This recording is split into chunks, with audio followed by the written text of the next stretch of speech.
Quadroids is a new release for the Nintendo Switch. It comes from Just for Games, and they were kind enough to sponsor this video today. They wanted me to tell you all about it.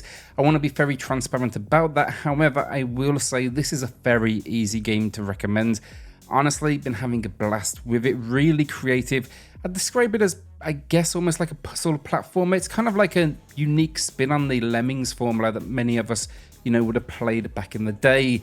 Now, before we do get into this, then I will say if you enjoy the content, please consider subscribing. Helps out the channel a huge amount. And we'll start here first of all with story before we kind of get into the gameplay and the mechanics. And I think this one's really going to catch a lot of you off guard. So the story kind of gives me Despicable Me vibes, the minions. It's kind of this tongue-in-cheek sense of humor throughout, and the concept is basically we control the title of droids. They were designed originally to terraform planets, but now they're being used for evil as we do attempt to take over the galaxy. It's a simplistic enough narrative, but it is constantly giving you little updates on, I guess, the progress of this adventure every 20 levels or so, because in the game you're going to be moving planet to planet, so it's kind of giving you that, I guess, sense of progression. The gameplay, though, is what it's all about here. Puzzle fans, even platformer fans, I think this one is absolutely worth a look. As I said, it's almost kind of like this unique Lemmings vibe to it, and the concept's very simple. The screen here, as you can see, is divided into 4 eaches, attached to a different input on the controller. They are clearly marked on the screen, but now we basically need to move them and navigate through these locations. That movement left to right is automatic. We are literally pushing that button to make our characters jump. That really is all that there is to it. And I know that sounds, let's face it, incredibly easy, but trust me, this one gets tough. I've done 24 of the 100 levels, and now we are just seeing all sorts of obstacles appear. Acid baths that kill us, lasers that destroy us, spikes that kill us, projectiles, and no doubt there's a ton more to uncover. It was honestly challenging already, kind of trying to look at the different screens and mentally switch to that next button that you need. But then on top of all of this, it starts introducing multiple droids as well on different screens, and it even gets a little bit evil too. You may need to sacrifice them to progress. So what I mean by that is, like, think stabbing them onto a spike so another can use them as a platform. They can do things like wall jump off each other too. So yeah, sometimes it's just getting them in the right position, which is a whole lot more difficult than it may sound. What I really like as well, though, is I've done 24 of the 100 levels, which sounds like a decent chunk of progress, let's face it, after about, I'd say, an hour of gameplay. But it is going to keep you coming back because it features online leaderboards. I've had a couple where I'm like top, call it 20, 25, pretty happy with myself there. But yeah, each stage has unique challenges to overcome as well. That's going to be beating it in a certain time, using a certain number of inputs. So let's say get through the level in 20 moves. That's what it wants you to do there. And then of course survive as well. I actually kept on replaying a few of the levels because I really wanted to, hit all of these markers. I'm definitely someone that kind of gets hooked in when it comes to, I guess almost like a star rating, let's call it.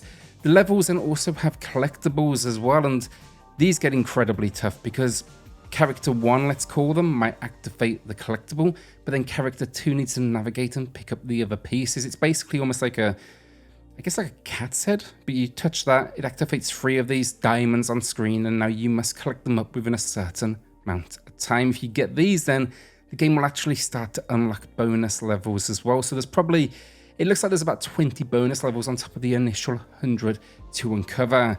Now outside of that then as well, you're even going to find built-in achievements. There's memories to unlock, which are kind of photos that you can view from the main menu.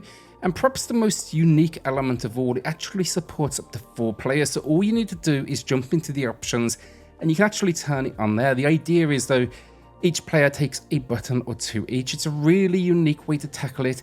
No doubt it makes it a lot easier as well, because then you can just focus on your little corner of your screen personally.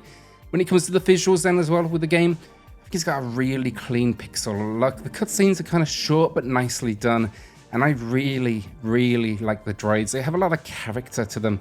Like the aforementioned Lemmings, they also pack a ton of personality in depth when you see the poor things jumping onto spikes, acid baths, just all sorts of, we'll call it brutality, but it's very, of course, comedically handled. And then it's all kind of wrapped up with a soundtrack that I really like as well. It's a synth retro-esque design, I guess. I wish it had voice acting for the cutscenes. It is reading only. I think that could have absolutely just elevated it even further. But realistically, you know, it's an indie release. It's a really like good budget price point, $11.99 USD or your regional equivalent.